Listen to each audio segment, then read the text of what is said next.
Good evening. This is Defacto Review, a weekly analysis of Mongolia's latest political, economic, and social issues by economist and columnist Mr. Jarasahang. Good evening. And I'll be your host, Tikshirult.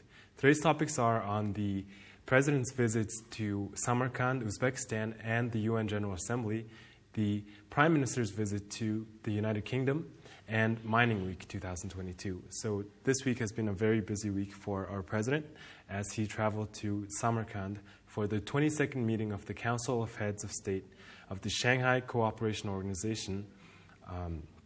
The Mongolian president participated in the summit representing Mongolia as an observer state, and during his participation in the summit, the president met with many foreign leaders, such as the Secretary General of the Shanghai Cooperation Organization, Mr. Zhang Ming, President of Uzbekistan, Mr. Shavkat Mirziyoyev, the Undersecretary General of the United Nations, Ms. Armida Salsia Alice Jabana, and furthermore, the President attended the 6th tripartite meeting of the heads of state of Mongolia, Russia, and China with his counterparts Vladimir Putin and Xi Jinping.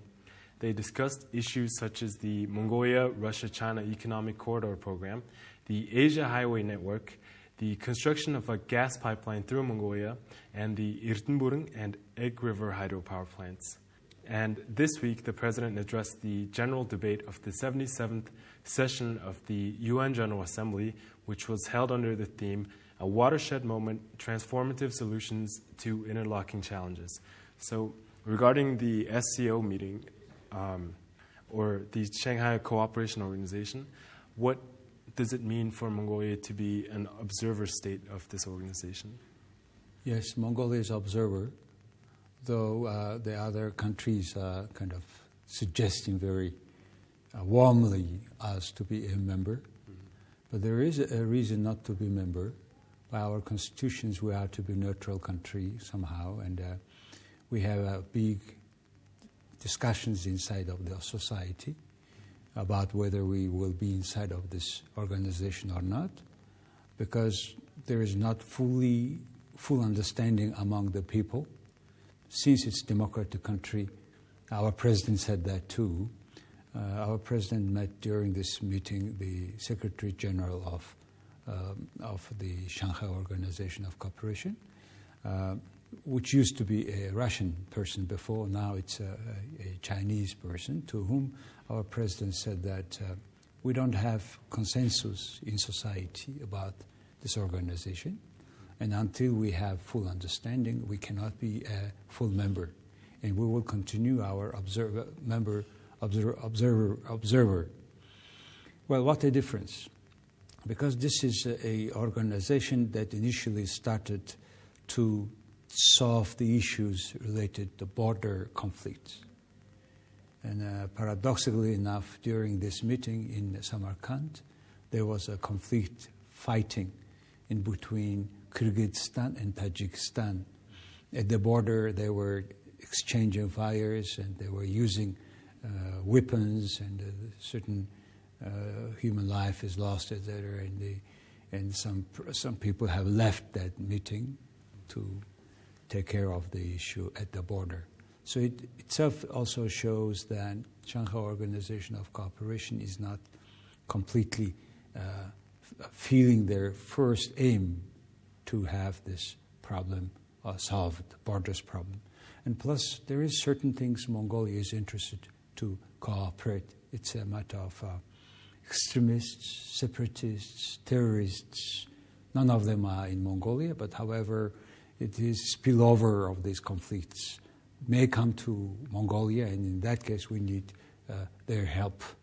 So in that way, in that context, Mongolia can be and should be an observer member of this organization, not full member, because it became not only from this border issue solving aim, but it became kind of a military union where they will try to solve the conflict if some member country comes into the conflict.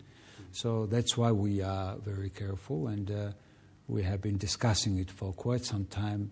Because it's by nature, it's a democratic country, whatever decisions if the president makes somewhere. If it is not accepted by the people, it will not go on. That is very well-known fact for a democratic country. So that's why it was, I think, another good chance to meet the members of these organizations, also in particular the leaders of those countries neighboring to Mongolia. The most important part of that meeting was this 6th trilateral meeting of 3 countries. And it's a very nice opportunity for a country like Mongolia, squeezed in between 2 countries, to meet at the level of president. And that's what you have said about these economic projects. They had discussed that again. How about the president's visit to the UN General Assembly? Because he delivered a keynote speech that was about 20 minutes long, I think. What were your takeaways from that speech? Well, this is a very typical speech of Mongolia, expressing our position on many international issues, including peacekeeping. And this year it was the 30th anniversary of Mongolia declaring being non-nuclear status country. And it was a good reason to explain why we are there, and at this time in particular when the war is happening. And the other thing was also to introduce about our green economy, about another time to talk about the Billion Trees initiative by the president himself. And every year at the UN conference of General Assembly, many leaders of many countries come, almost all countries, either a prime minister or president comes. And this time, and last time also, our president come there. So it was a good occasion for Mongolia to express our positions on many international issues. So that's another attempt of Mongolia to show itself as a country of a multipolar world, and a country which has neutral positions on many issues. So I think by importance is another good occasion for Mongolia to strengthening its international relations based on the policies reflected in our constitutions. And Mongolia is always for peaceful relations, mutually beneficial economic cooperation with all countries, not only with our 2 neighbors, but other countries which is called third neighbors. So it was important international event for Mongolia, all these events of last week. The Prime Minister made a visit to the United Kingdom last week. Prime Minister of Mongolia, Oyun Erten, attended the state funeral of Her Majesty Queen Elizabeth II of the United Kingdom and Great Britain and Northern Ireland, which was held in London, along with more than 500 heads of state and government and other foreign dignitaries that attended the funeral. The United Kingdom was the first Western country to establish diplomatic relations with Mongolia and has continually supported Mongolia's transition to democracy. So what was the significance of this trip, and how has the relations between Mongolia and the United Kingdom been since making diplomatic relations, since establishing this diplomatic relations in 1963? You know, there are almost 200 countries, high-ranking officials representing their own people, their condolences to the British people on the occasion of Queen Elizabeth II death. And there was 2 ceremonies. One was in Westminster Abbey, where our Prime Minister had participated, and also some of the delegates went to Lancaster Castle to the north of England, where there was a book of condolences where he had signed expressing our Mongolian people's condolences in this book. And this very event itself is also an example of a Mongolian, not only Mongolian foreign policy, in particular towards our third neighbor. So it was one of the must that the people are glad that our Prime Minister went there. And also, just before this event, our Prime Minister went, remember, to Vladivostok for Eastern Economic Forum. At this time in what happened in Russia, now what's happening, and still Mongolia was one of the few countries participating in this event. So after Russia, he went to England on that unfortunate occasion, but he was expressing our will foreign relations. So in that sense, it was very important. As you said, the United Kingdom had played an important role for modern Mongolian position in the world. And the United Kingdom was one of the first members supporting our entrance into the UN as a member in 1961. And just soon after, it was the first country to open their embassy in Mongolia. And I remember during the Cold War time, it was only the place where foreigners, very few, coming and experiencing this kind of freedom of speech in the embassy. And there was even a bar in the embassy where all foreign expatriates from non-socialist countries coming together. And since that, there was a G7 meeting in 1990 that were in London, and there have been UK was appealing other members of G7 to support Mongolia, democracy in Mongolia, which was very encouraging for those people who were fighting for democracy in this country. And so our democracy, our current prosperity is in a certain way connected with the UK. That's why it was very important. So two things. One is after Russia, the Prime Minister had visited. The secondly, we have highlighted again the role of the UK in developing modern Mongolia. And also, by the way, our Prime Minister had met, because there's so many delegates from many countries, 200 heads of also many countries, he had also, aside of the meeting, of the ceremony, he met a Mongolian diaspora in London. We have quite some Mongolians living in the UK, and 40 of them have met Prime Minister. And it was a chance for the Prime Minister to share his vision about Mongolia, Vision 2050, and the new revival policy for next 10 years. And because this whole thing is to be supported not only Mongolians inside, but everybody from who is living outside of Mongolia. Let's move on to our next topic, which is something that's happening at home here in Mongolia. In terms of mining, December 25th, 1922 was the day that the people's government decided to make the Natlach coal mine a state-owned mine, and that day is considered to be the inception of the modern mining industry in Mongolia, making this year the 100th anniversary of the mining sector, which is the main driver of Mongolia's economy. So in anticipation of this event, the Ministry of Mining and Heavy Industry and Oyutatla jointly organized the first ever Mining Week event this past week at the Shangri-La Hotel. So a mining industry policy workshop, an investment conference, safety first conference, a responsible mining workshop, an underground mining symposium, and a supplier expo were among the events that were held during this week.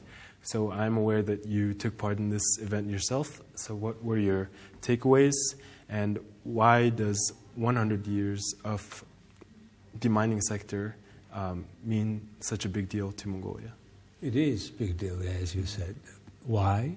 Mining is 1/4 of our economy, and 1/4 of our, almost 23%, 1/4 of our budget revenue. Over the 90% of our export earnings. So it's so important sector, and yet we need to tune our policy a lot towards the industry in order to invite more foreign direct investment.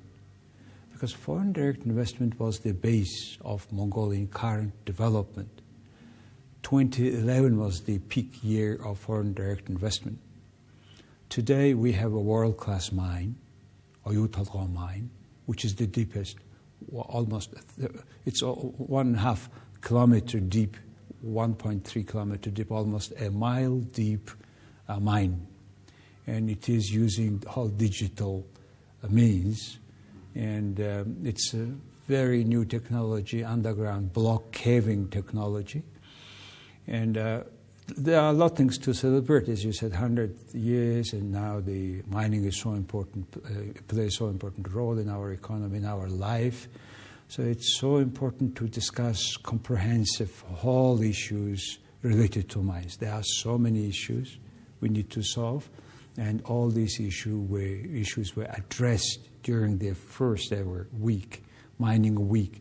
And from this year, it will be organized every year, where all stakeholders, politicians, lawmakers, miners, all the supply chain, all get together. And this time, why is so important? Because this time we discuss issues of changes in mining law, changes in foreign direct investment, in particular addressing issues like royalty. Royalty, many companies, the head of Mining Association, Mr. Zoljarga, is saying that though the royalty by the document is 3.5 to 5%, but actually it's 20%. Why? Because at every value chain step, they pay royalty, and it all the way comes to 20% of whatever they are producing. So it's very, very high. It's the one major point, and plus the royalty sharing issue. How much of them is going to the local herds? For example, the local Bag Sum, where they don't feel the result of all this mining process, which took their pasture land. So that process is very long, and not coming substantially to the local people. That's one issue, which, by the way, raises a lot discontent by local herdsmen. In their own turn, they are opposing mining. And one of the reasons why, for example, mining exploration is going on so slow in the country is that. And by the way, they addressed the issue of mining production license issue. Because this is very for short term, though the feasibility study says it will take 30 years, say, for exploring or for producing, but the license is given only for 10 years. It takes quite some work to extend the license, for example. So there's a lot of contradictions between the legislation for each process of mining. Yes, and it happened also, we have brand new mining minister. Minister Kambatar is new, and he said he will support all responsible mining. With that, there is an issue. Larger companies, they have to be responsible anyway, because they are listed companies, and the investors demand the responsible mining. How about the medium and smaller size minings? Still, there are many cases where they have a very much irresponsible attitude to mining. So that issue was addressed. The other issue I like that they addressed is about the processing. Not only just digging it out and selling, but how about we add value inside of the country? And a good example was in the case of Achitik, which is producing cathode copper from the waste. They call it tailing. Each mine has a waste in two forms. Either it's a dump or it's tailing. When in the case of a dump, for example, the Achitik is using the liquid, all goes down, and they produce that liquid, which is floated afterwards, and then through cathode method, they are producing pure copper. The plates, big plates, and by the way, only 80% of whatever we have produced copper is produced by this company.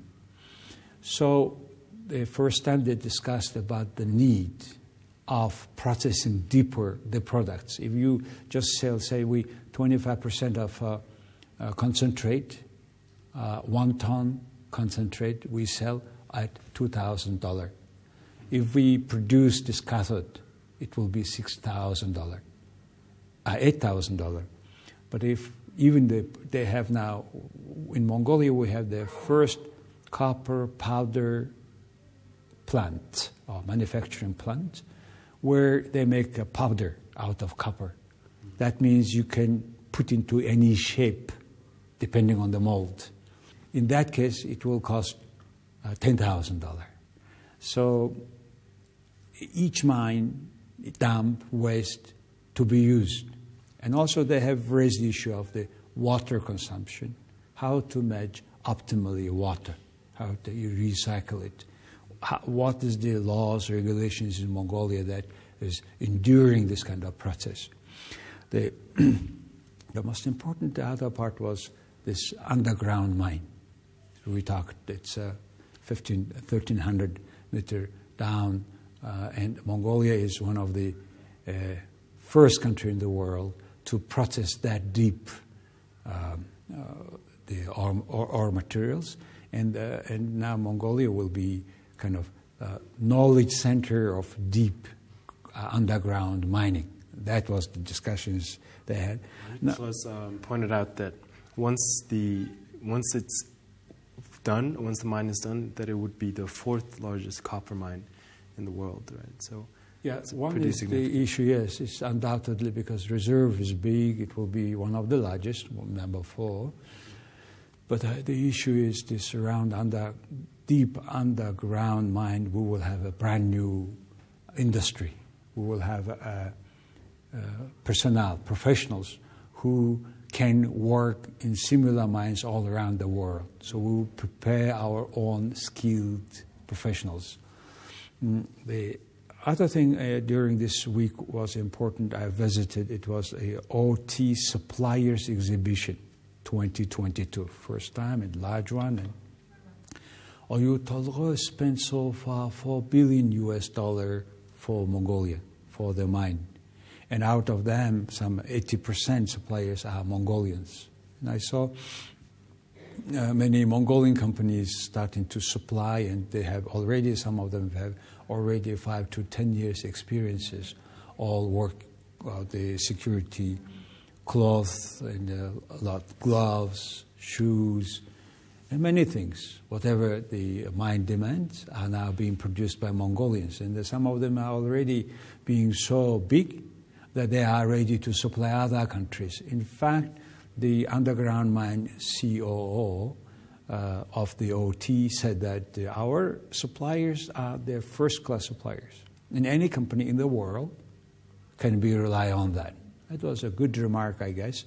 And mining, supply chain industries, that's what is going to be developed very strongly in the country. And I think down the road, our people can supply mines in China and Russia as well. In fact, all this OT participation and OT, what it's doing, was said by its CEO in our interview. Please watch. It's been an exciting 5 months in the role, and I've spent my time getting to know all our many stakeholders as well as the employees and contractors at OT. Without them, we don't have a business. And my impressions are very positive. I can see the potential that Mongolia has, and I'm very excited to lead Oitalgoy for the next 5 years. Yes, I've worked in sustainability and environmental and social governance previously in my career, as well as operational leadership roles, and I'm very encouraged by the fact that the Oitalgoy board felt that somebody with a sustainability background would be the right person to be at the helm of this incredible organization. And I've made it one of my 4 key priority areas, naturally, because I feel environmental and social governance, and I believe environmental and social governance is at the core of a successful business strategy. At the end of the day, the role we play in broader society will determine our success or our failure. So it will be absolutely anchored as central to the Oitalgoy refreshed strategy. And yet today as well, we've already heard in the opening statements the importance that environmental and social governance plays, not just in Mongolia, but to showcase Mongolia as an attractive investment decision to the world. Well, there's a couple of objectives for us. So the first is to celebrate. I think we need to be proud of the 100 years that came before and to set ourselves up for the next 100 years. So my hopes are that partnerships and friendships form during this week. my hope is that we are able to showcase Mongolia as an attractive investment opportunity. And then I'm hoping that the conversations that are happening this week set us up for future success.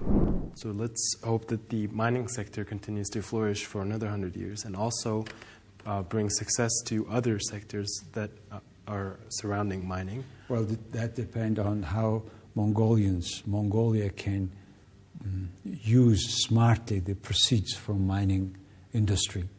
Only in that way, there is no other way to earn substantial income for Mongolia of the currency. And the issue is how much we use that for diversifying our economy. So I hope it will be good for the next 100 years. That is all for this week. This has been Defacto Review, a weekly analysis of Mongolia's latest political, economic, and social issues by economist and columnist Mr. Jarasang. Thank you very much for watching, for staying with us. Please watch again or other our programs, which is reflecting most important 3 events of last week in our website, jargaldefacto.com. Thank you very much again.